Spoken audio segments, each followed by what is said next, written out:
అయితే రవి గారు ఇప్పుడు భూములపై fake general power of attorney అంటే జీపీఏ మోసాలు కూడా జరుగుతున్నాయి. ఇవి ఎలా జరుగుతాయి అంటారు?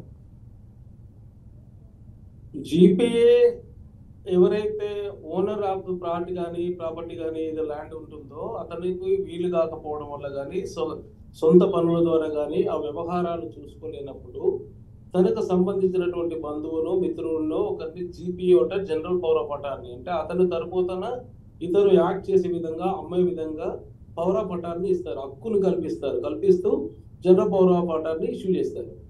ఆ జనరల్ పవర్ అటార్నీలో మనకి ఏం రాసి ఉంది, అందులో ప్రాపర్టీని ప్రొటెక్ట్ చేయమని ఉందా, లేకపోతే నెగోషియేట్ చేయమని ఉందా, మెయింటైన్ చేయమని ఉందా, అమ్మడానికి హక్కులు ఇచ్చారా లేదా, ఇవన్నీ కూడా మనం చూసుకోవాలి.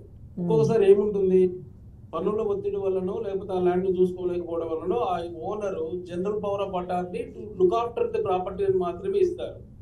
జనరల్ ఏమనుకుంటారు సాధారణ ప్రజలు, జీపీ అనగానే అక్కడ అమ్మేయచ్చు, GP holder can sell the property అని చెప్పేసి అనుకుంటారు.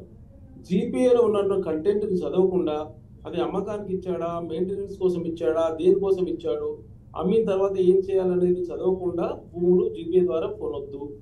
ఒకవేళ భూమిని అమ్మడానికి ఇచ్చింది అనుకుందాం, ఆ అమ్మిన తర్వాత మళ్ళీ అదే జీపీఏని ఈ రోజు ప్రజెంట్ చేసి నెక్స్ట్ డేనే ఇంకో వారికి అమ్మే అవకాశాలు ఉన్నాయి.